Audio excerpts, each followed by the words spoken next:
Olá, eu sou Rômulo Contígio e esse é o Mask TV, aquele podcast que você quer ver.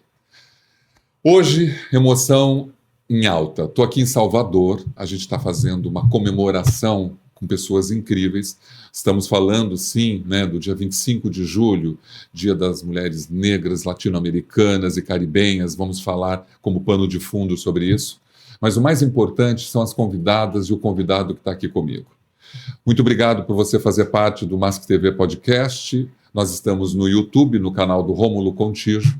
Lá você dá um like, se inscreve no canal e toca aquele sininho que é super importante para nós. Isso nos engaja, nos dá visibilidade e a gente precisa falar sempre disso porque é super importante. A gente tentou mobilizar essas pessoas para a gente falar não só das mulheres negras, mas falar dessa representatividade que a gente acha que a gente tem esse compromisso.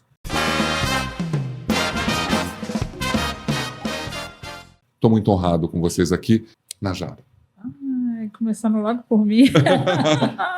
Então, gente, eu sou Najara Black, sou CEO da N Black. A N Black é uma marca que veste além do corpo, né? Ela veste mentes também, eu costumo dizer isso, porque começou com moda e hoje a gente fortalece o mercado empreendedor, o afroempreendedorismo, na verdade, da Bahia. Já estamos no mercado há 19 anos, né? E através da N Black eu comecei a desenvolver outras habilidades, então hoje eu presto mentoria, consultoria, sou facilitadora de algumas empresas, as empresas me contratam para fazer facilitações para cursos de empreendedorismo e sou agitadora cultural também, porque eu adoro fazer festas, né? Então, estou sempre fazendo reuniões, fazendo festas e fazendo as conexões. Eu costumo dizer que nós somos ponte e rede, né? Então, estamos sempre ligando todo mundo, linkando um ao outro para fortalecer e trabalhar no coletivo. Muito bem-vinda. Obrigada. Uma honra para mim. Obrigada. Pri.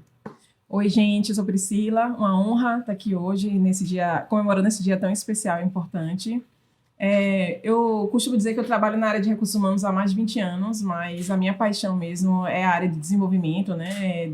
Entender que as pessoas podem ser melhor todos os dias e o quanto que a gente dentro desse lugar tem o poder para poder fazer a diferença para os nossos, e é uma diferença que ela transcende o mundo corporativo, né? Uma diferença social, e ela é empurrada de fora para dentro, e aí a gente faz o movimento inverso, né? De dentro para fora, o que a gente pode fazer para fazer a diferença dentro da sociedade. Além disso, eu sempre gosto de falar que eu sou trainer, né? Eu faço palestras, consultoria, isso é uma paixão. E também sou terapeuta. Eu acho que depois que eu comecei a fazer análise de perfil comportamental e olhar as pessoas e por que elas se comportam dessa forma, a gente vai encontrando um caminho para poder orientar, seguir, tirar barreiras, quebrar crenças, que eu acho que é esse o papel da gente, fazendo a diferença dentro do mundo corporativo para a sociedade. Obrigado, Pri. Que bom, viu? Que bom estar com vocês. Obrigado pelo convite. Meu nome é Gleice Cazumbá e eu atuo hoje como diretora de gestão do conhecimento na BRH Bahia. Atuo na coordenação de gestão de pessoas da Fundação José Silveira e como consultora comportamental na Entusiasmo Treinamentos, é uma empresa a qual fundei. Eu me atuo no terceiro setor enquanto projetos de voluntariado. São projetos que, de fato, fazem meu coração brilhar, por eles ter a oportunidade de transcender as organizações e impactar outras pessoas. Minha paixão é treinamento e desenvolvimento, sim, porque eu acredito que quando a gente treina determinadas habilidades, a partir de onde a gente quer chegar, a gente consegue aí mapear uma série de possibilidades no nosso mundo. Então, uma das minhas missões, assim, e uma das minhas maiores conexões está em conectar essa pessoa à sua melhor versão. O que você faz? Então, hoje, dentro do entusiasmo, que significa a Deus dentro de si, a gente treina a melhor versão das pessoas. Então, esse é um dos trabalhos que eu faço. De uma forma geral, abrange todos os aspectos que eu ocupo. Excelente. Muito obrigado pela presença. Maravilhosa. Bom, só mulheres maravilhosas, incríveis. Eu estou sem fala, inclusive. Primeiro, eu quero falar o quanto eu estou lisonjeado, honrado, e tenho o prazer de dividir essa mesa. O Rômulo, meu amigo pessoal, uma pessoa que também admiro bastante, profissional incrível, um ser humano tremendo, me deu essa oportunidade de, junto com ele, receber vocês aqui em Salvador, nossa casa. E a gente precisa falar o quão potente, o quão poderoso, né, fazer com que esse encontro aconteça aqui. Bom, eu sou o Rodrigo Pimentel. Eu sou uma pessoa apaixonada por pessoas. Sou apaixonado por gente, descobri isso há muito tempo. Isso me fez também trabalhar profissionalmente com gente, cuidando de sustentabilidade, saúde, segurança, meio ambiente, porque eu acho que eu consigo cuidar das pessoas dentro das organizações, ampliar o cuidado para suas famílias, cuidar das comunidades de entorno e todo mundo que a gente influencia, né, dentro dessas organizações também, e pensar no futuro melhor, mais próspero, mais justo, mais equânime para todos nós, né? Eu sou entusiasta ESG porque eu acredito fortemente que essa frente consegue conectar as coisas, criar pontes, gerar redes, buscar o melhor de si, treinar, capacitar, desenvolver o melhor das pessoas. E também gosto muito de comportamento humano. Acho que isso modela o nosso pensamento. E, de novo, feliz demais de estar aqui. Sem palavras, sorriso largo. Você sabe que quando eu desenvolvi esse projeto, a minha ideia era exatamente essa, poder dar luz para o mundo corporativo, para profissionais que estavam lá dentro, trabalhando, realizando coisas incríveis, e que às vezes não tinha aí uma visibilidade e sem uma representatividade para outras pessoas. Então hoje, realmente eu estou realizando, é um sonho de você estar aqui com um projeto ainda que tem 1 ano, que vai completar 1 ano, a gente está poder fazer essa conectividade, trazer cada movimento de cada uma de vocês para esse mundo todo. Esse é o grande objetivo, né? O Mask TV é isso, é poder dar luz, e a gente tem que lutar muito, sim, para criar, né, o entusiasmo, para poder gerar a melhor versão, que você disse isso, gerar a melhor versão para as pessoas. Honrado demais. Rodrigo, muito obrigado por permitir isso. Romulo, acho que a gente precisa também trazer agora, né, entrando no bate-papo que a gente se predispôs a trazer aqui, né, dar voz a vocês. Acho que essa é a nossa grande missão. O Pano de Fundo, sem dúvida, sim, uma data comemorativa, celebrativa, mas a gente sabe que a gente tem muito que lutar, sim, além de celebrar. Muitas conquistas aconteceram, mas a gente ainda tem um ambiente pouco favorável quando a gente pensa ali na saúde integral da mulher negra, a gente precisa fazer esse recorte também, do cuidado ativo, da igualdade de oportunidades, não só de gênero, mas aí a gente cascateia, né, para esse recorte dentro do recorte da minoria.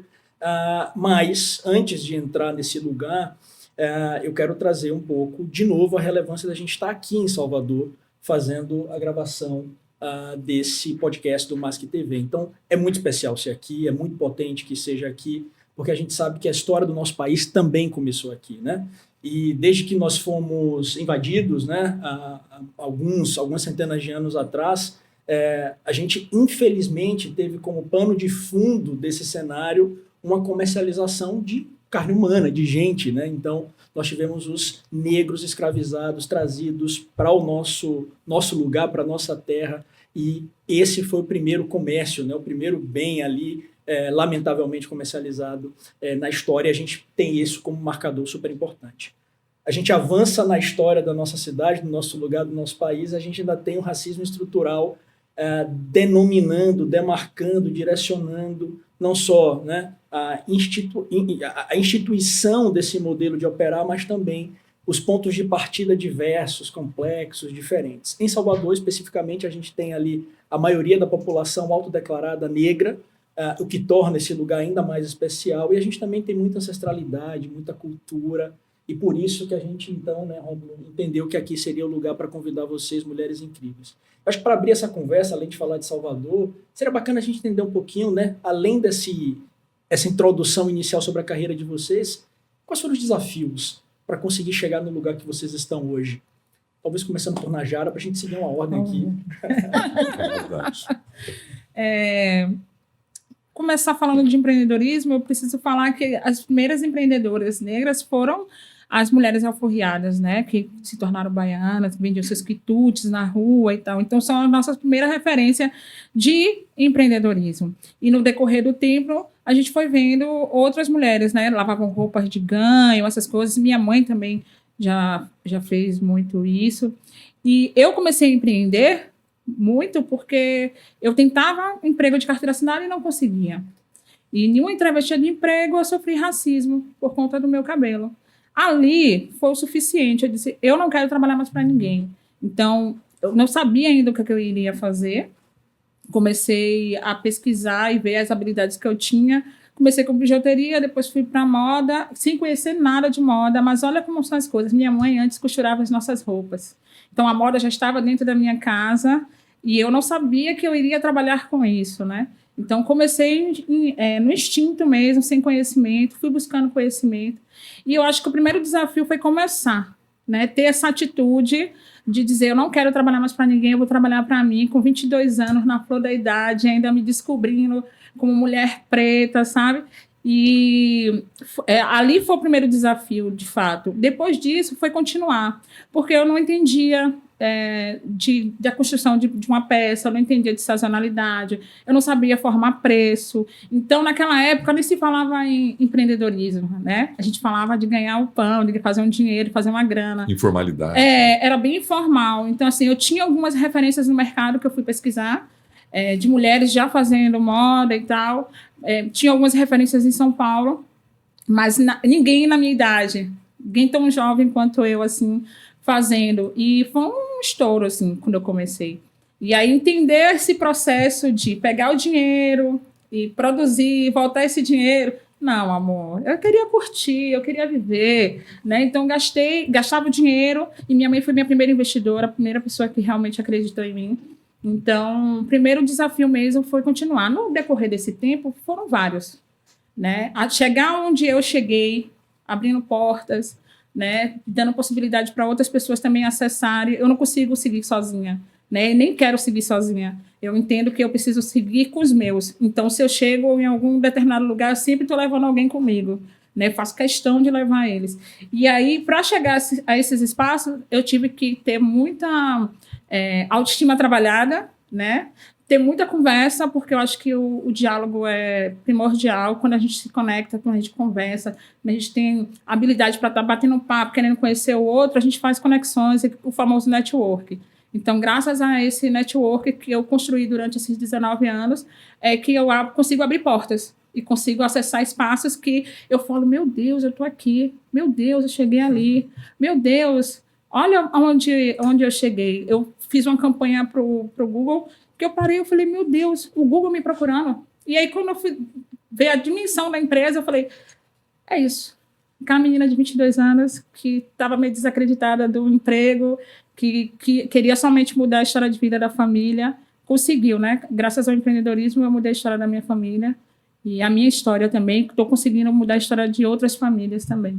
E a marca que você gerou é a N-Black. É a N-Black. Através da N-Black eu criei outros produtos, né? Eu tenho um produto infantil, que é o Clube da Tchalalala. Eu tenho uma marca chamada Bora Produzir, que é de produção de moda. E aí agora estou com um movimento chamado Movimento Mulheres em Movimento, que são mulheres empreendedoras, né, que precisam estar fazendo essa conexão, não sabem de cursos, não sabem de capacitação. E aí a gente vai indicando lugares para elas estarem fazendo essas capacitações, conexão mesmo, sabe? Criar uma rede de apoio também. Vai fazer uma exposição em tal lugar, então vamos lá fazer essa presença, vamos comprar, né? Fazer esse movimento de estar comprando uma das outras, fazendo essas collabs também. Excelente, excelente.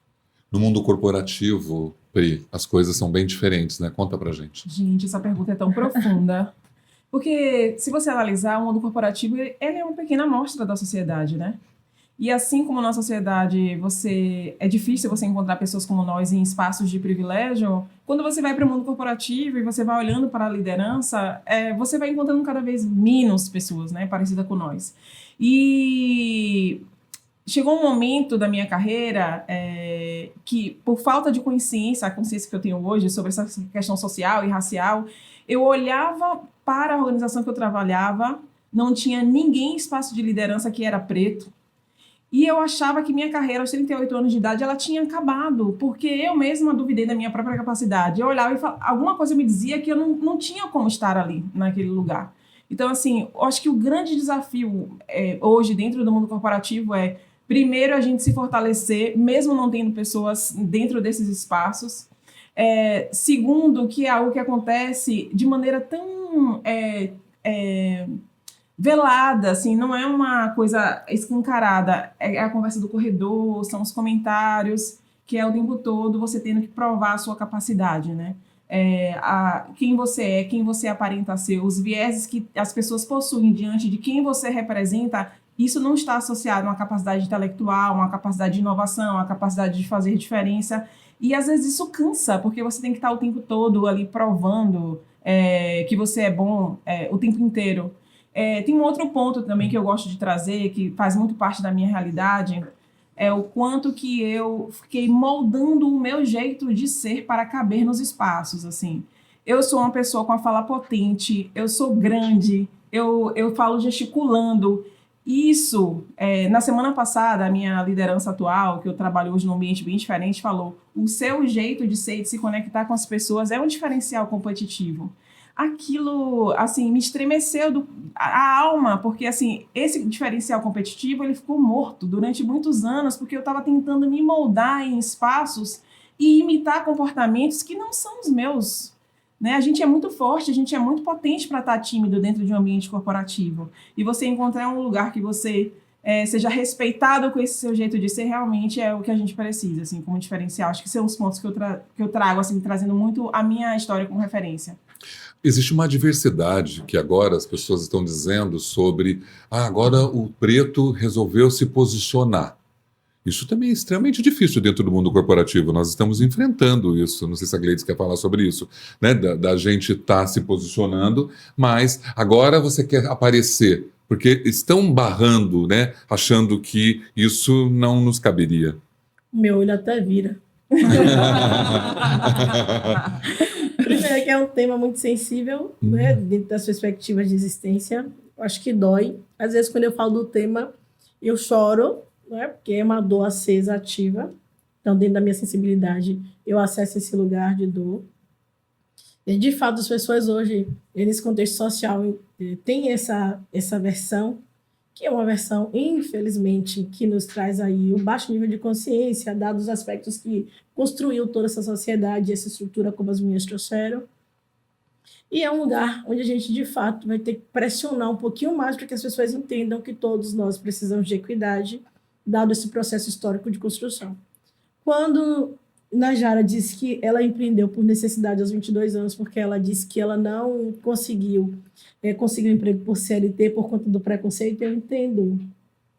Porque quando eu formei aos 34 anos, em 33, 34 anos, eu raspei minha cabeça e disse: quem formou foi essa. E minhas fotos de formatura eu tinha um mega ré aqui, porque é aquele modelo que a sociedade aceitava. E de lá para cá eu disse: pera aí, botei o pé na porta e disse: pode parar. Foi essa daqui que formou, foi essa que trabalhou. Claro que dentro de uma capa estrutural, porque a sociedade me exigiu isso. Quando Priscila diz que a gente tem um recorte dentro das organizações, e ela fala que dentro das organizações a gente tem um recorte da sociedade, eu me coloco nesse lugar, porque eu também tive que empreender nesse lugar. Mas eu empreendi a partir dos 13 anos, com o que se tinha. E para chegar até aqui hoje, que foi a pergunta que nos norteou até agora, foi muito exercício de autoconhecimento, que até então eu não sabia. A única coisa que eu dizia era: eu não quero fazer o que minha mãe fazia. Minha mãe era faxineira, não sabia ler nem escrever. Trabalhou durante anos nos serviços gerais. Pai, nem pensar. Minha estrutura familiar era eu, minha mãe, cada uma com um filho, cada uma com um pai. Minha mãe tentando tatear a sociedade, tida como rebelde, porque não deixava se subjugar por nenhum outro contexto masculino, nem pela forma da sociedade, por sua religião de matriz africana, e por uma série de contextos, ausência de educação, muito esforço, uma casa assim, toda uma estrutura, e esse contexto que nos diz que é um mimimi. Então, se posicionar hoje e falar que não é desse jeito, e que não pode ser desse jeito, e que a gente precisa ser tratado de maneira diferente, porque na Constituição diz direitos iguais para os iguais, diferentes para os diferentes, dado esse processo histórico de construção, é enfrentar uma série de barreiras sociais e principalmente internas, porque se posicionar exige esforço. Eu vou reforçar a sua fala, Gleides, porque dentro do mundo corporativo, você concorda que as regras e os procedimentos eles são iguais para todos? Como que a gente faz as pessoas entenderem que, mesmo ali, estando no papel, no procedimento, a maneira como as pessoas se comportam diante da regra não é igual para todos? Sim. Como que a gente faz com que as pessoas entendam que a sua interpretação, seu viés sobre o processo, ele é diferente para as pessoas? Sim. Diante da realidade que ela enxerga sobre cada um. Então, assim, esse é o nosso trabalho, quando a gente atinge um nível de consciência que a gente precisa fazer a organização perceber que, apesar dali, naquele procedimento, o processo dizer tecnicamente que ele é igual para todos, ele não é conduzido da forma que deveria ser conduzida. Perfeito. Isso se reflete nas barreiras da sociedade. Uma vez que a gente, enquanto mulheres pretas, alcance um determinado lugar na sociedade, a gente atende a um padrão estereotipado, tá? E aí vem, você é diferente, você é exótica, como você pode, etc e tal. Vem pra gente se colocar no lugar de, e agora você vai fazer o que pelos seus? Ou melhor, você vai fazer o quê pela sociedade a qual você pertence? Então, para além dos procedimentos e as barreiras que as instituições, sejam elas dentro das organizações ou para além delas, existam, o nosso papel enquanto mulheres, inclusive mulheres pretas, é acender para o outro, jogar luz, como você disse. Olha, dá para fazer. Não vai ser fácil, vai ser desafiador, mas dá para fazer. Então, olha o caminho que a gente tem, olha esse repertório, olha essa história, vê se você consegue modelar e dar forma, vê se você consegue olhar para isso com carinho. E um exercício que eu acho que todas nós fizemos até agora é o exercício de autocompaixão. Chegar aqui é muito auto-amor, autocompaixão, autocuidado, o embelezamento para dentro, que perpassa pela aceitação, pelo autoconhecimento, pela reforma das nossas estruturas sociais, pelos modelos mentais implícitos pela sociedade e por toda a agressividade que a gente sofreu durante o nosso processo. Isso nos permeia e nos cerca desde o nascimento, desde o ventre. Eu costumo dizer, eu como mulher preta, rejeitada desde o ventre por quem deveria me amar, eu não tenho que temer, eu apenas tenho que ser luz, tenho que jogar a luz, eu tenho que acender. O meu papel nessa terra é acender para que os outros consigam também entender que esse caminho é possível. Acho que é o desafio. Acho que a gente tem vários elementos aqui que a gente consegue navegar tanto no viés do setor privado. Eu quero avançar nisso também. Eu acho que a gente tem que trazer um pouco, colocar luz nisso também, na responsabilidade que as organizações têm e de colaborar, integrar, né, trabalhar de maneira em parceria com os outros setores da sociedade para que a gente efetivamente consiga transformar essa sociedade. Mas acho que tem um ponto relevante, super importante que a gente tem que trazer aqui, que você me fez refletir, Priscila, e você, Gladys, me traz também, a Najara, sobre o porquê de nós, dois homens cis, estarmos aqui conversando com 3 mulheres negras incríveis, né? E eu acho que a gente também tem que ocupar esse lugar de aliados, né? Nós também somos responsáveis pela criação e manutenção da sociedade mais equânime, mais justa, com justiça social, para que a gente deixe de questionar, né, a responsabilidade individual e coletiva e pense que esse é um tema que só cabe às mulheres. A gente não está fazendo aqui a projeção, porque jamais, em nenhum cenário possível, a gente vai conseguir sentir, imaginar o tamanho da dor, dos atravessamentos que vocês, mulheres negras, têm, mas acho que o nosso papel aqui foi o desafio, né, da gente conseguir trazer esta roda, criar esse espaço para que outros homens, né, parecidos com nós ou não, homens negros, retintos ou não retintos, homens cis ou não cis, efetivamente entendam essa responsabilidade. Então, acho que esse é um ponto importante. A gente não havia feito esse disclaimer antes, acho que é super relevante trazer. E aí eu já emendo com uma outra reflexão aqui, porque vocês também me fizeram olhar para o meu processo de letramento racial. A gente o fato de nascermos negros, não necessariamente nos traz um processo de trazer para a consciência o entendimento do nosso lugar, da ocupação desse espaço, efetivamente, né, do desenvolvimento da consciência. E aí vocês compartilharam um pouco do como isso aconteceu, eu acho que é super relevante também. Vieses inconscientes, né, a gente tentar se encaixar, a gente tentar parecer com aquele outro padrão, a gente pode falar que é um padrão, né, o mais aceito pela sociedade, o mais publicado, o que mais aparece na televisão, na propaganda, o que mais ocupa os espaços de poder, o que mais ocupa as organizações e os espaços de tomada de decisão públicos, e a gente vai tentando parecer, né, falar baixo, né, se embranquecer, a gente vai tentando fazer esse exercício. Então, o trazer para a consciência, o letramento é tão importante porque revela esse poder que está aqui dentro, né? Sempre esteve, mas a gente precisa ali, talvez, de um motivo para a ação. E aí, agora eu emendo finalmente na conexão que eu quero trazer. Vocês 3 representam segmentos da sociedade distintos, mas muito, muito iguais, né? Então a gente tem a Najara, que é uma afroempreendedora, que também promove e desenvolve outros empreendedores. A gente tem a Priscila, a gente tem a Gladys, que trabalha também na iniciativa privada, né? E a Gladys também navega ali em outros setores da sociedade. O desafio é enorme para que a gente chegue nessa sociedade que a gente almeja e sonha, porque acho que esse é um sonho coletivo aqui, ao menos dessa mesa, esse é um sonho coletivo. E se questiona, né, esse lugar aqui que o Rômulo falou, mas peraí, como assim? Iniciativas de programas afirmativos, intencionais, para mulheres, para pessoas negras, Faz sentido, não faz sentido, mas a dívida histórica não é histórica. A gente viu isso acontecer lá atrás, né? Quando a gente começou a falar sobre a política de cotas. O desafio é grande, mas qual a responsabilidade do setor privado para que efetivamente a gente consiga ter uma sociedade mais justa, equânime e que promova, né, pessoas saudáveis e prósperas?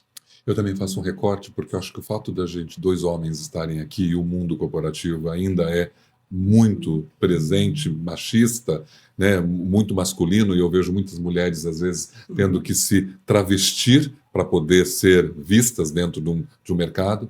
Então, acho que isso também é importante, que outros homens possam abraçar essa causa para ajudar as mulheres a se posicionarem, porque se os homens entenderem isso, nós vamos conseguir facilitar a vida delas. É mais Perfeito. para você entender, porque o homem, se ele pudesse contribuir, né, olhando para isso, talvez a gente teria um outro cenário.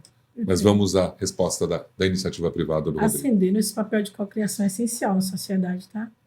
É muito respeitoso e honroso ouvir de vocês dessa forma tão sensível, compreendendo que não é uma divisão, é uma cocriação, é a colaboração. Inclusive, é a palavra que está determinando os cenários de melhor evolução dentro da sociedade.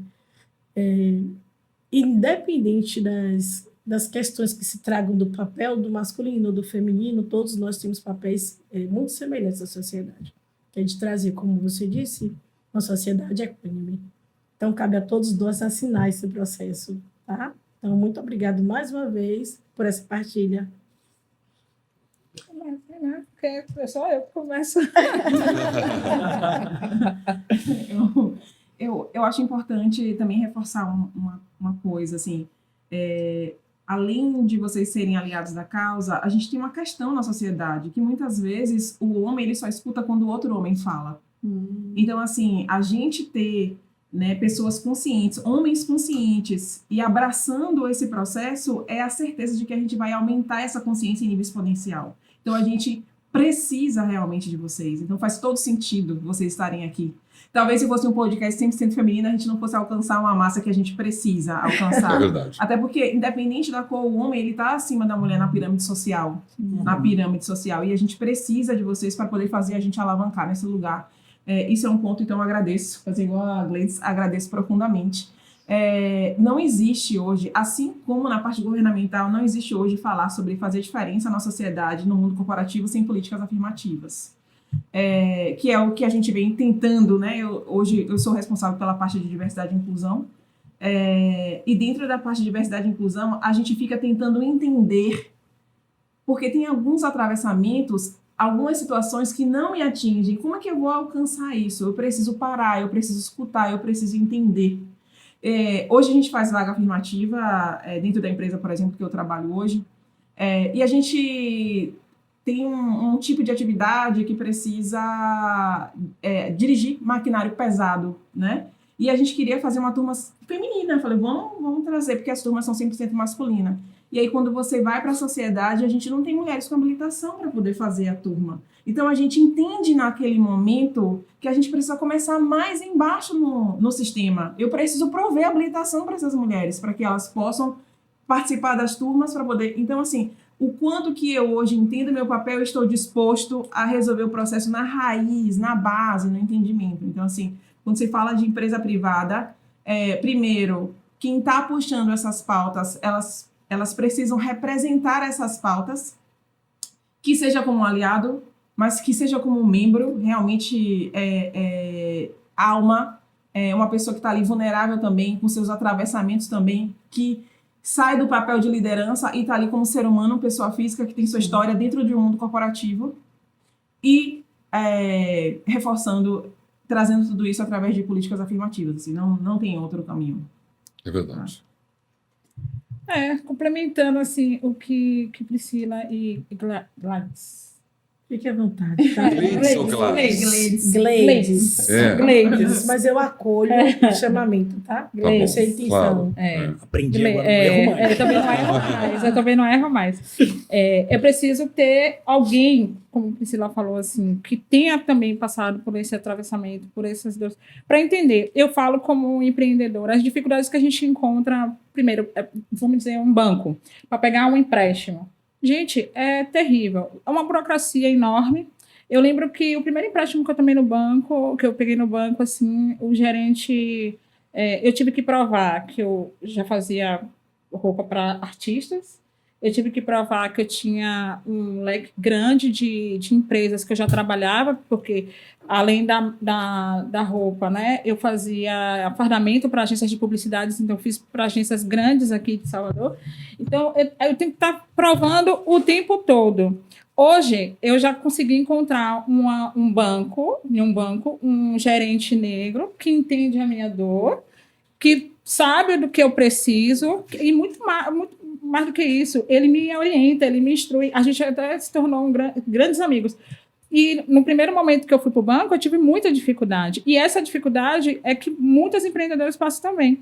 Seja você MEI ou já uma microempresa, porque quando eu comecei, eu não comecei como MEI, eu já comecei logo como microempresa. Entender esse processo, para mim, já foi bem difícil, né? Porque eu já começava grande, eu não comecei tão pequena assim. E essa dificuldade de ter alguém que tenha esse olhar, que veja essa necessidade, fale, não, te oriente, te instrua direitinho, é muito difícil de encontrar. Então, quando a gente encontra alguém que já está lá, que passa pela mesma situação que a gente, que é igual a nós, então é muito mais fácil, vamos dizer assim, para poder conseguir ter uma orientação melhor, para fazer as coisas, não somente nessa instituição, mas eu falo assim, em qualquer lugar. Um projeto, eu escrevia vários projetos e todos eram negados. Eu falava, gente, todo mundo consegue patrocínio para o meu projeto infantil. Eu falava, gente, eu estou fazendo um resgate ancestral, estou fazendo um resgate de brincadeiras antigas, porque as crianças ligadas à tecnologia o tempo todo, e a gente fazia eventos onde a gente brincava de boca de forno, coisas que a gente brincava antigamente, né? Ninguém sabia o que era uma galinha gorda. E eu falava, meu Deus, pega essas crianças aí, vamos fazer isso. Eu procurava patrocínio e não conseguia, então eu tirava o tempo todo do meu bolso, isso daí, porque as empresas elas não conseguiam enxergar a potência daquilo. E até que eu parei com o projeto, né? Não consegui dar continuidade ao projeto, pela dificuldade de ter alguém que tivesse esse olhar sensível, entendesse aquilo que a gente estava fazendo, a potência daquilo que a gente estava fazendo. A minha dúvida é por que dentro de uma instituição financeira, quando você vai buscar recursos, há um pré-julgamento do próprio gerente sobre a figura que está ali solicitando, e principalmente se essa figura for negra.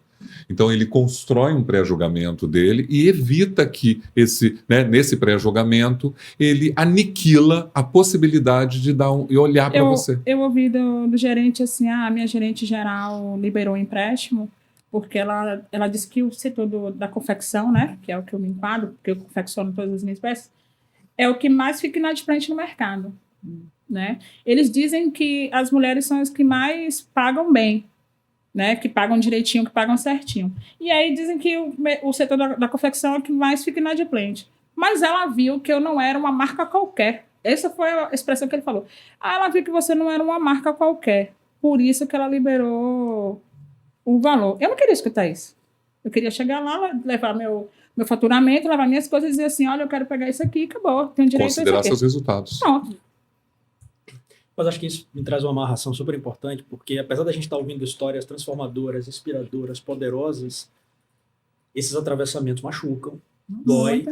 A Gleides trouxe aqui no início o quanto isso causa dor e rememora dor, né? Por mais fortaleza que nós sejamos aí com os aprendizados, com a maturidade, né, que a casca da vida traz pra gente, a gente não pode negar, esconder esse lugar de dor.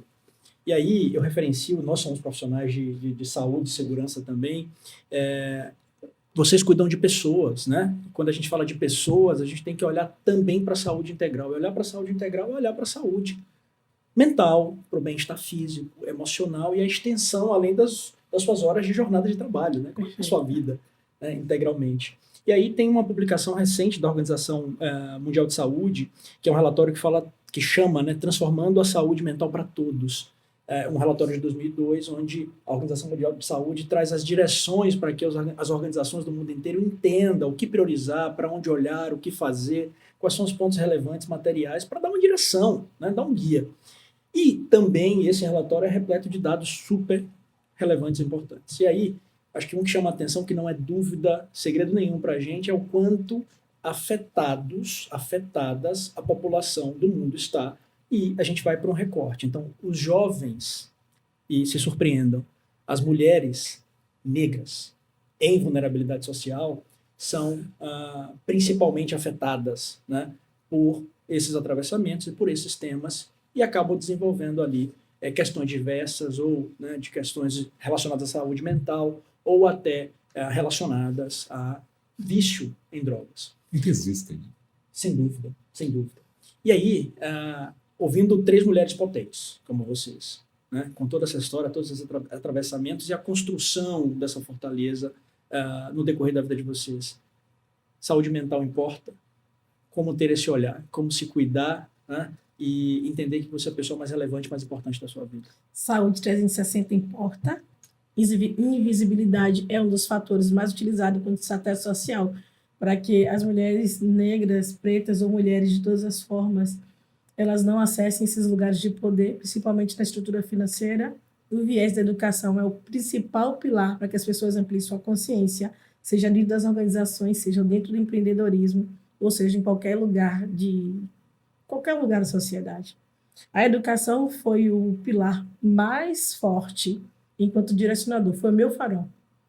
A única coisa que eu tinha, né, e que me dava condição de ser diferente, ou pensar diferente, era o lápis, um caderno, uma boa escuta, que na época eu escutava muito televisão e escutava os professores falarem. Não era o melhor nível de educação, mas eu dizia assim, se quem estuda está bem, e não digo estudo, não digo alcançar diversos níveis da educação, mas quem estuda, quem lê, consegue dialogar, então eu vou estudar. E eu lembro que eu assistia Mazzaropi. E eu ficava com a televisão de tubo, assistindo preto e branco Mazzaropi. E eu via na criatividade, na cultura da criatividade, eu via aquele cara preto e branco fazendo o maior sucesso. E como Mazzaropi era? Ele era inteligente. Ele era ignorante para alguns, mas ele era muito inteligente na sua comunicação. E eu traduzia aqueles comportamentos, modelo mental, modelagem, o que eu quero? Como que eu posso alcançar? Como que Mazzaropi conseguia? Ele era um homem. Como que ele conseguia garantir a saúde mental? Um cenário de escassez, porque ele traduziu o cenário de escassez. Olha que referência. E aí eu fui buscando educação, educação, educação. A invisibilidade financeira, ela é muito forte para a gente, porque a gente não tem educação financeira. Sim. A gente, primeiro, as mulheres, enquanto empreendedoras, elas empreendem por necessidade, que é o primeiro contexto do empreendedorismo. Depois que elas começam a ampliar o seu olhar, esse nível de consciência, que elas começam a querer entender como pagar e garantir o mínimo ali de saldo. Nem é lucro, é saldo para emergência. Que não é lucro, é saldo para emergência. Enquanto jovens, você trouxe um recorte muito forte. Como a gente veio da escassez, muitas vezes a gente não entende. Então a gente quer gastar, quer se divertir, quer usufruir tudo aquilo que a gente não tem, o nosso imaginário provoca. Sim. Eu lembro que eu falava sobre sustentabilidade com uma empresa de referência em 2010, a Catu, e a gente pensava que era sustentabilidade, a gente dizia assim, sustentabilidade é cuidar das gerações presentes ou cuidar das gerações futuro. E a gente ficava discutindo esses temas, e eu dizia, como é que um jovem que não tem dinheiro quer comprar um tênis de não sei quantos reais? E eu baixava a minha cabeça e dizia, que loucura! E isso eu trabalhava na operação do varejo.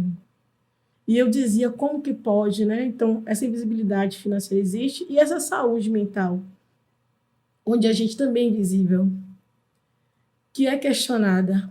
A gente, às vezes, só vai reconhecer quando a gente já está no fim da vida. Pelo menos a minha mãe, minhas tias e as mulheres em meu entorno, que são mulheres do cuidado e não para ser cuidar, porque essas mulheres dentro desse lugar, elas se colocam no lugar de cuidar o tempo todo. Sim. Isso é muito forte na gente.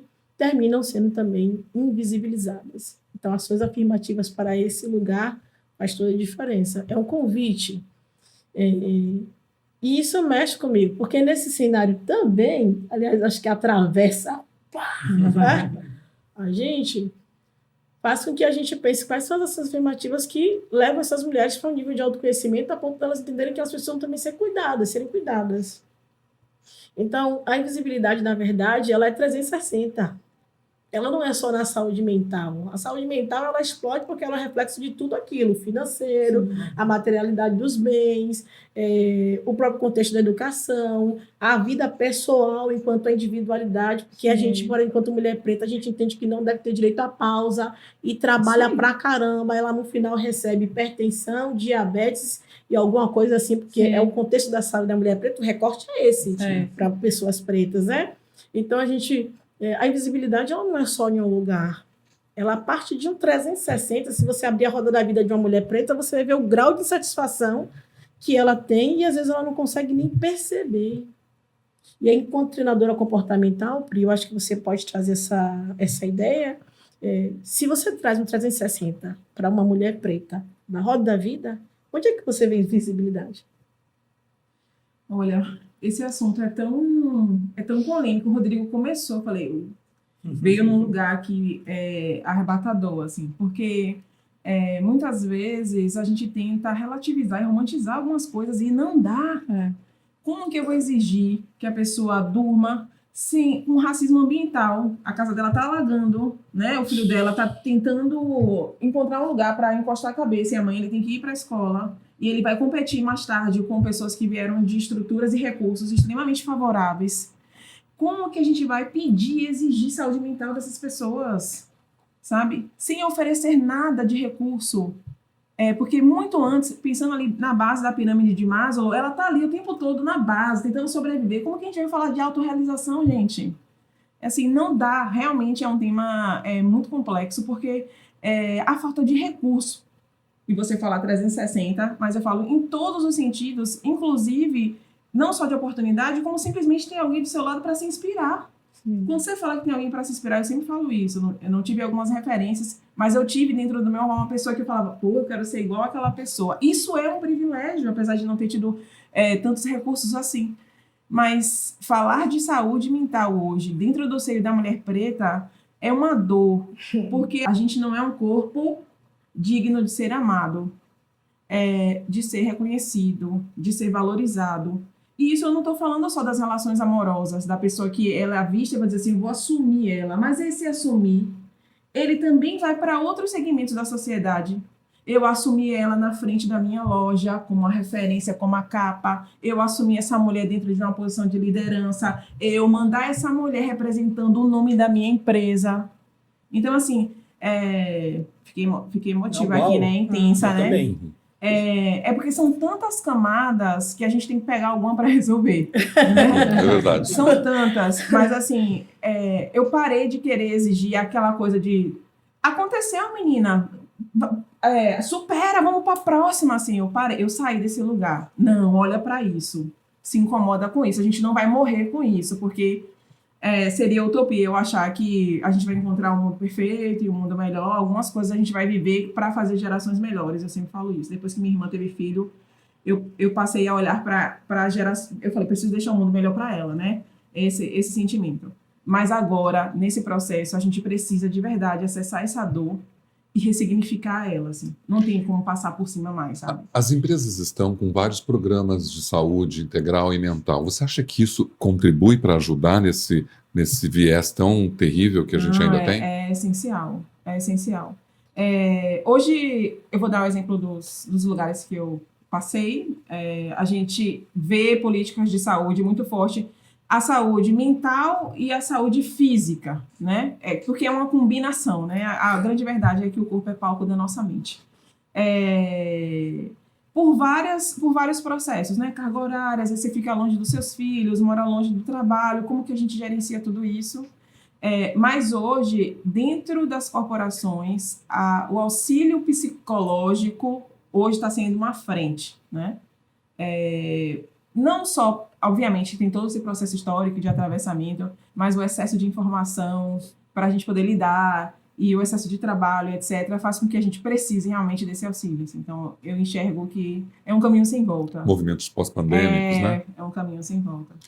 Puxa a gente pro roteiro, que você que puxou a gente pro roteiro. Né? E ele foi... Não, mas eu quis causar esse incômodo Você mesmo. causou. E eu preciso falar que, ouvindo vocês assim, eu arrepiei várias vezes. Porque não tem como a gente não projetar, porque também conversa com a nossa história, né? Sim. e aí vou referenciar a Djamila Ribeiro, que traz no outro viés, né, sobre a pessoa negra e a pessoa não negra, mas eu acho que lugar de fala, e eu dou um check no que ela fala, eu concordo super, né? Todo mundo tem lugar de fala, e você precisa reconhecer o seu ponto de partida e a partir daí entender os seus privilégios, né? E todos nós temos privilégios, a gente falou ali sobre colorismo, a gente reconhece, precisa reconhecer privilégio no colorismo, e enquanto homens, enfim. Então, vocês também me tocaram muito aqui, eu fiquei refletindo como entender que saúde integral, não só a saúde mental, a integral é relevante, mas não dá para pensar em saúde integral se a gente não tiver as melhores condições para poder priorizar isso. Você falou sobre racismo ambiental, né, que pouca gente fala, reconhece, mas ocupa grande parte da geografia do nosso país. Né? Então, as comunidades, as favelas estão na maior parte da geografia do nosso país. E a gente não reconhece, entende que isso é um atravessador. A gente está falando essa palavra muito, mas porque é verdade. Importante para a gente poder ter essa disparação, né? Essa disparidade da sociedade, né? Das pessoas em vulnerabilidade social, que tem muitas barreiras para ascenderem, né? E por isso o ponto de partida é diferente, e por isso a gente precisa de políticas afirmativas, e por isso a gente precisa de políticas, ações propositivas, em comparação a outras pessoas. A gente precisa colocar isso em luz, a gente precisa colocar isso muito declaradamente para que as pessoas que ainda usam o mimimi, que eu estou cansado de falar sobre isso, mas a gente precisa falar ainda, reconheçam que o lugar de privilégio não é comum a todos e todas, né? Bom. Mas a gente falou que o pano de fundo daqui era uma data celebrativa, que a gente sim tem que celebrar, mas a gente tem que reconhecer tudo isso que a gente foi pautando até aqui. E aí o ano era 1992, 25 de julho, onde numa cidade dominicana, que foi Santo Domingo, ocorreu esse primeiro encontro de mulheres negras, latinas e caribenhas. A gente tinha ali 300 mulheres tremendas, representando 32 países, e a intenção desse encontro era discutir o que estava acontecendo no mundo, né? Qual era a prioridade naquele contexto e quais eram os atravessamentos, vou falar de novo, os atravessamentos que aquelas mulheres, então, dentro das suas realidades, representando os seus países, então, vivenciavam, experienciavam e entendiam como relevante.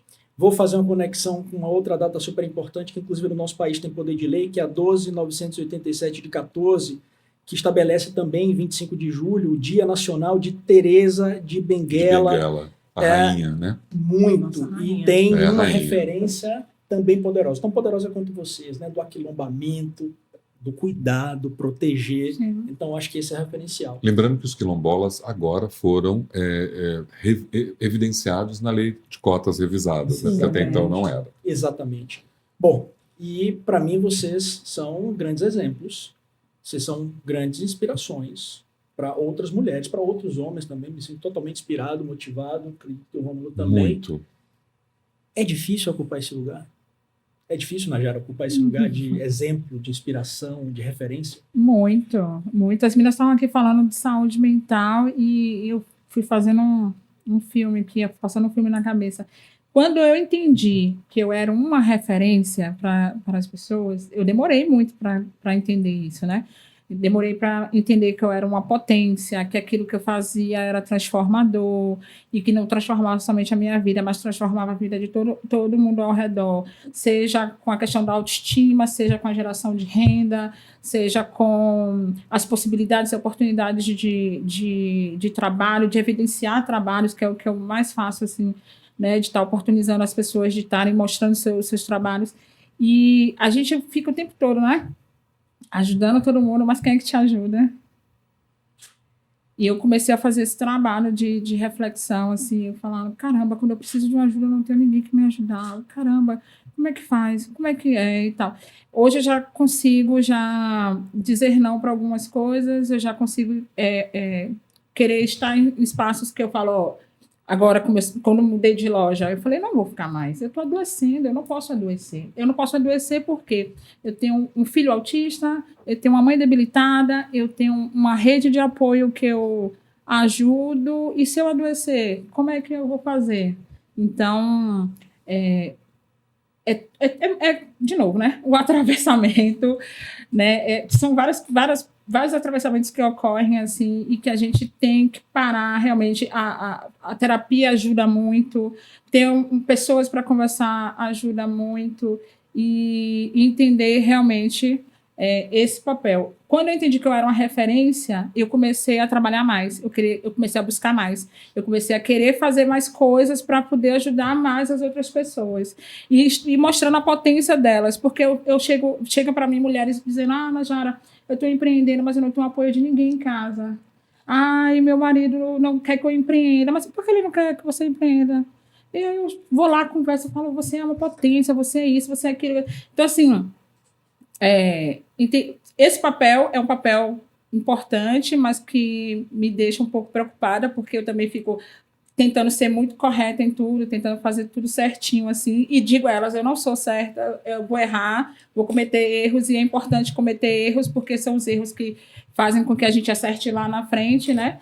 Mas, assim, quando eu parei e vi que eu era uma referência mesmo, eu procurei trabalhar mais ainda isso, e não só me potencializar, mas potencializar outras pessoas.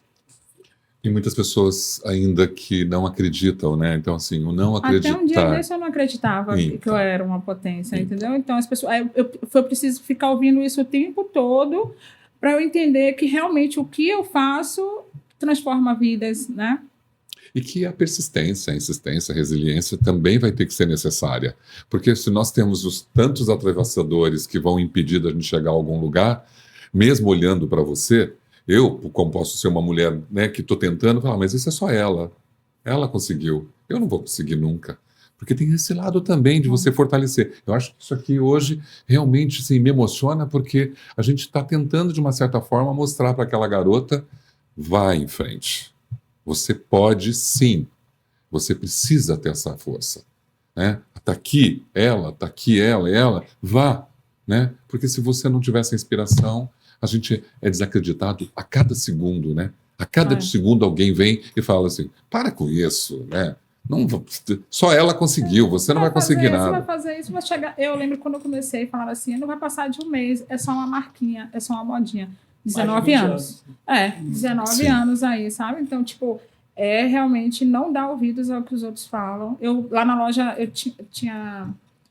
pintada na parede, quando a pessoa entrava, já recebia logo de cara, seu poder ser você. Maravilha.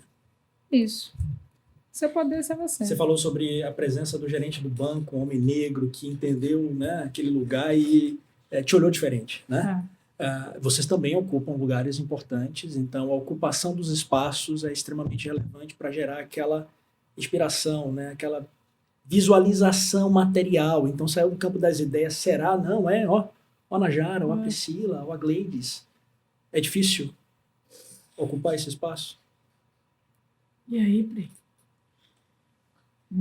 Eu ia falar aqui que era a linha, mas não pode falar isso no podcast. Não. É difícil. Verdadeiro, não é difícil. Mas não é impossível. É desafiador. É desafiador. Primeiro, saúde mental associada à autorregulação, autoconhecimento.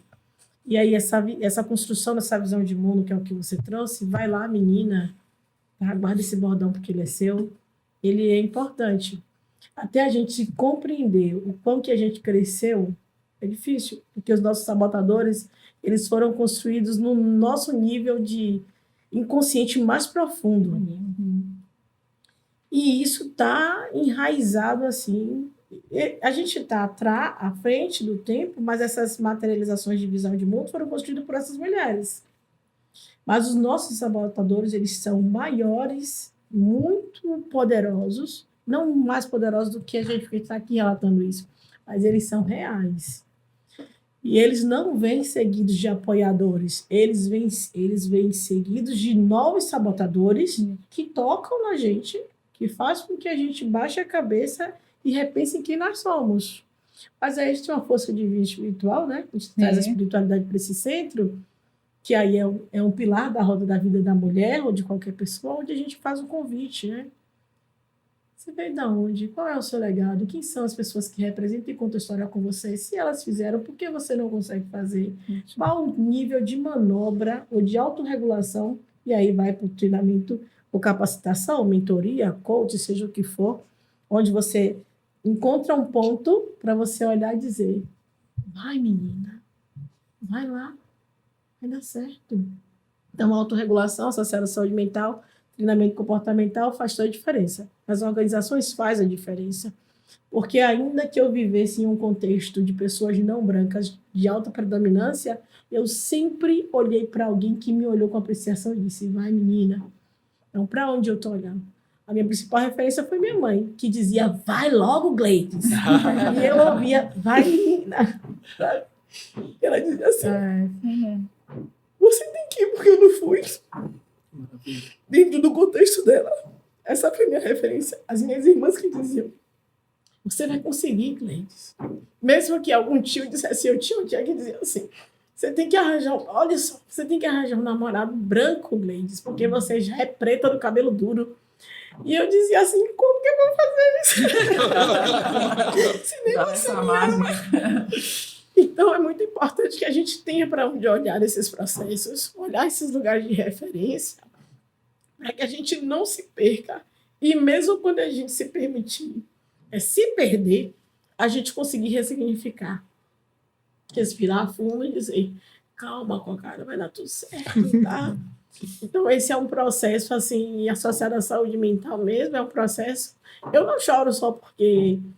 Mimimi, não. Eu choro porque me acessa. Para eu acessar esse espaço de troca, eu demorei uns 3 anos, porque eu não me permitia falar sobre ser preto, porque eu não tinha tempo nem de sofrer. Não dava tempo de sofrer, não dava tempo de acessar esse lugar, dava tempo de resolver. Isso. Então, as habilidades empreendedoras são uma característica nata da mulher preta, da mulher latina, da mulher caribenha, ela precisa ser o tempo todo reforçada. O vai menina precisa existir o tempo todo. Então, olhar para esses lugares, para essas mulheres que construíram e continuam fazendo manutenção da história e estar nesse lugar também, exige muito esforço. Não é fácil.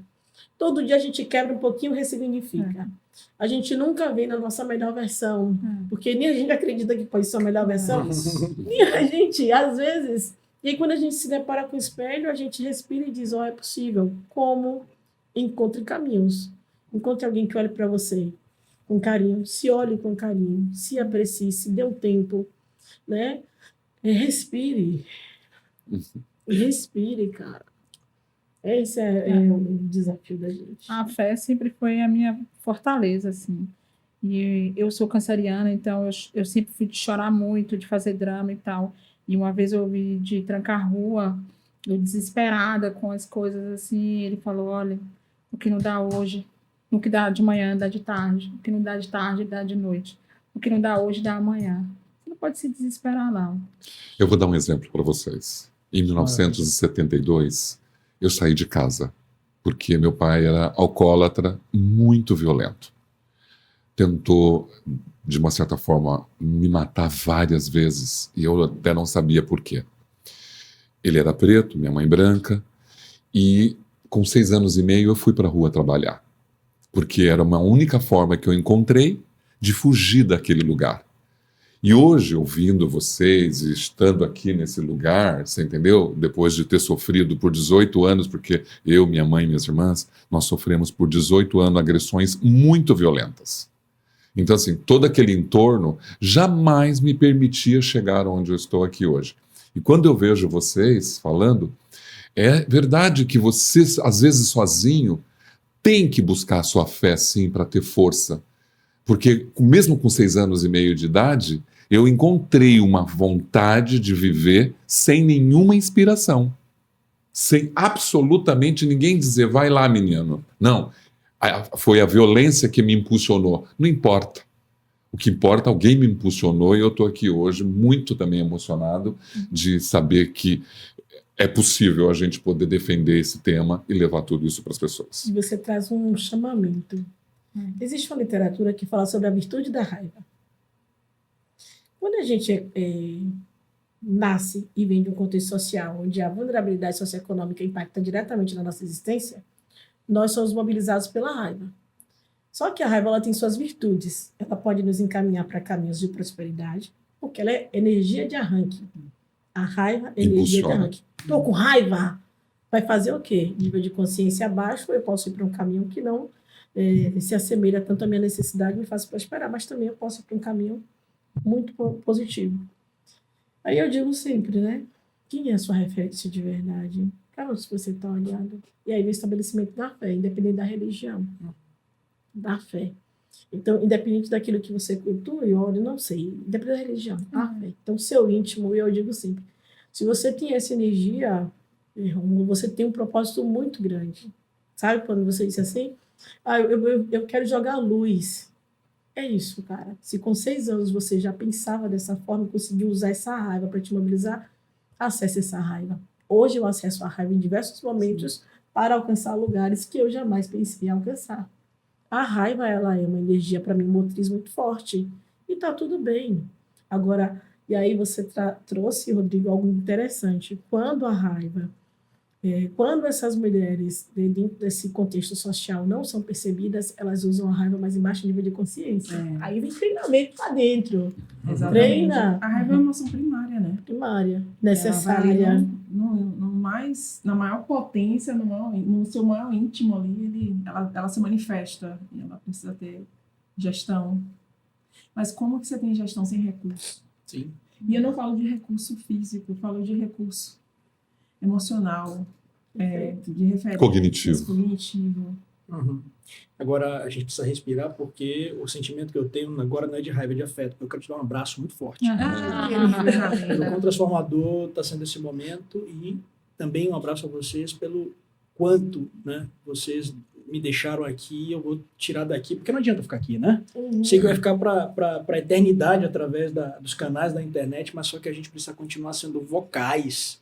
Não dá para a gente se limitar, e não é possível que a gente veio nessa vida terrena só para nascer, crescer, procriar e morrer. Não é possível. A gente tem alguma coisa para dar de volta, né? Sim, com certeza. Então, eu preciso vocalizar tudo que eu aprendi aqui, como eu me letrei. Agora, acho que para caminhar para o final, porque senão a gente fica o dia inteiro conversando aqui. É muito importante que a gente, hoje, nessa 1 hora só que nós tivemos, acabou de dar 1 hora que a gente está falando, muito rápido, porque a gente tinha muita coisa para falar e a gente precisava, e espero que a gente tenha uma outra oportunidade. Sem dúvida. Fica sem com dúvida. você, Rodrigo. Imagina, acho que até para você trazer e buscar a palavra, acho que de fechamento, né, com a mensagem para o mundo, o que é que vocês querem vocalizar ainda mais a partir daqui. Eu acho que algumas referências importantes, aí eu preciso citar a Sueli Ribeiro, que ela fala que mulheres negras representam a antítese entre a branquitude e a masculinidade ao estar um espaço à margem das categorias de raça e gênero. Conversa com tudo que vocês falaram aqui. E aí a gente não pode sair daqui sem referenciar uma pessoa que eu tenho admirado bastante, consumido muito, que é a Bárbara Carini, professora doutora, maravilhosa, e gosto muito, né, do título que ela utiliza, porque eu acho que aproxima a gente, né, uma intelectual diferentona, sensacional. Primeiro, né, falar que estar aprendendo não lhe autoriza a ter atitudes racistas. Ponto importante. Então, esse é das mensagens que eu quero focalizar nessa mesa de hoje. Depois, olhe para o que você é e não para o que fizeram de você, porque fazem tanta coisa da nossa imagem, né? Destroem tanto a nossa saúde mental integral 360, e olhar para esse lugar da potência, da fortaleza que nós somos, que vocês são, é super relevante e importante. E agora, passar para ti para ouvir a mensagem, né, da vocal para o mundo. Olha, eu realmente não consigo expressar meu agradecimento. É genuíno e verdadeiro, sabe? É o maior presente da minha vida, né? Tá aqui hoje, podendo expressar dessa forma toda essa história de vida que cada uma apresentou aqui pra gente. Queria eu mesmo poder ficar aqui 5 horas, porque são 5 horas de muito conteúdo. Espero que nunca mais a gente se separe. Não, jamais. Tá? Que eu possa, de repente, de uma forma, ajudá-las e vocês, para tentar a gente mostrar para todo mundo que é possível mudar. Antes de eu fazer o fechamento, naquela câmera ali, cada uma faz as suas considerações, a mensagem que vocês gostariam de deixar eternizada, porque a gente está eternizando um momento aqui. E eu agradeço imensamente. Por favor. Ai, meu Deus. Primeiro eu quero agradecer o convite, a oportunidade da troca. Escutar é muito importante, então escutar vocês hoje aqui, eu saio daqui maior do que eu já cheguei, sabe? E vou compartilhar tudo que eu aprendi aqui.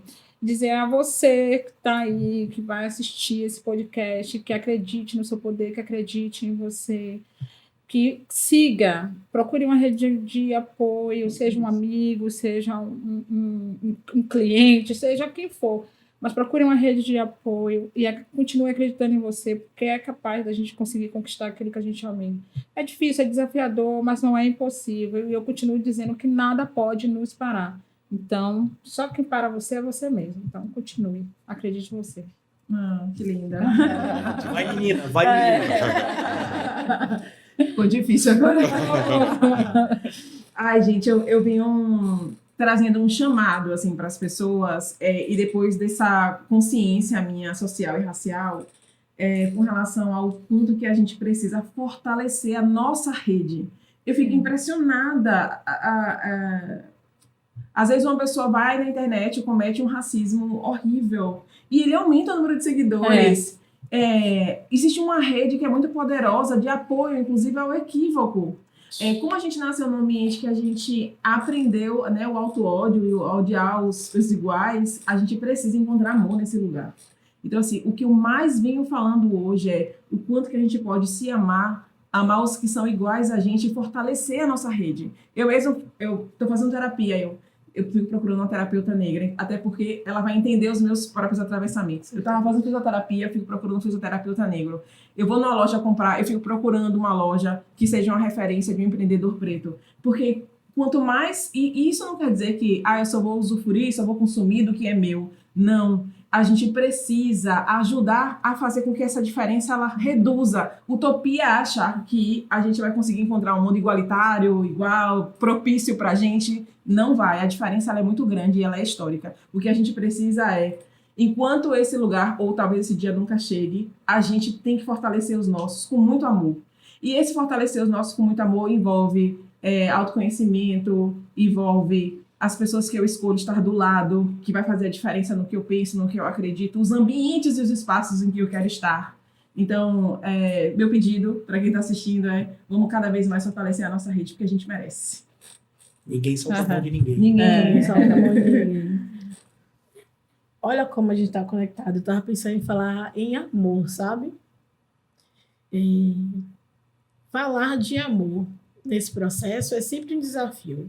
Que a gente não se reconhece, como Priscila disse lá no início, como um ser capaz de ser amado, né? Ser cuidado. E aí, qual que é o meu referencial para vocês? Se permitam a ter ao menos uma experiência de autoconhecimento na sua vida. Uma experiência que te acesse num nível de consciência mais baixo. Não precisa ser algo exponencial, divino, não. Precisa ser uma microação de autocuidado, de autoamor. Qual que é o meu conselho que eu deixo para vocês? Eu acredito na força do entusiasmo. E entusiasmo significa Deus dentro de si. Essa é uma frase que tem me guiado assim constantemente. E que a gente precisa retroalimentar da melhor forma. Então, cuidado com os lugares que vocês acessam. Cuidado com as músicas que vocês ouvem. Cuidado com as permissões que vocês dão. Grace, você está chorando por quê? Porque para mim é especial. Quando você abre dizendo que é especial para você, se torna especial para mim. Então eu acesso o seu Deus. Essa energia transborda em mim. Essas lágrimas são de felicidade e gratidão, mas porque eu alcancei um nível de consciência muito bom, onde eu reconheço os meus sabotadores, negocio com eles e me liberto. Então, chegar aqui esse exercício de autocuidado, de permissão de sentir a dor, de ser resiliente, de ser adaptável. Então, se cuidem. Cuidado com as coisas que vocês acessam e cuidado com as permissões que vocês dão para si mesmo diante dos desafios que a vida lhe propõe. Estamos aqui para ser fragmentados, colaborativos e resolutivos. Mas, antes de tudo isso, a gente está aqui para ser integral na gente mesmo. Então, cuidem do entusiasmo de vocês. Cuidem do Deus de vocês, da energia que transborda em vocês. Encontrem formas de não se sabotar, de não se intoxicar para viver. Esse é o meu recado. Sejam livres, inteiros e sejam a sua melhor versão. Muito bem. Como mudar alguma mensagem depois? Bom, primeiro, falar o quão poderoso é poder ter referências. Então, viver esse momento aqui é efetivamente ter quem olhar, quem ter como repetir o comportamento, o padrão, a ação. Então, eu acabei de conhecer, já conhecia, já admirava, mas agora dividir com vocês também a história de 3 mulheres incríveis que vão fazer parte da minha história, do meu referencial. O que eu quero perseguir, quem eu quero parecer, quem eu quero me assemelhar de alguma forma, né? E também eu trago essa mensagem da responsabilidade que nós temos, independente do lugar que a gente ocupa, do espaço que a gente está. A gente precisa sair da bolha, a gente precisa reconhecer nossos privilégios, todos nós, independente, de novo, né, dos nossos pontos de partida, para que a gente tenha a responsabilidade não só individual, mas coletiva. A gente precisa entender o nosso papel nesse mundo, para que esse mundo melhor que a gente sonha, que a gente almeja, que a gente quer, de pessoas prósperas, saudáveis, com justiça social, também seja parte da nossa responsabilidade. Bom, o que eu vou dizer para você que está aí? Nós tínhamos aqui o mote do Dia Internacional das Mulheres Negras, Latino-Americanas e Caribenhas. E eu quero só agradecer e que você olhe para tudo o que aconteceu aqui nesse podcast, para tudo que foi falado aqui, que você possa ter uma voz para mudar as coisas. Muito obrigado por estar aqui assistindo e eu estou muito feliz, muito feliz por vocês terem permitido esse momento. Muito obrigado a todos. Eu que agradeço. Maravilha. Você- Palmas pra nós.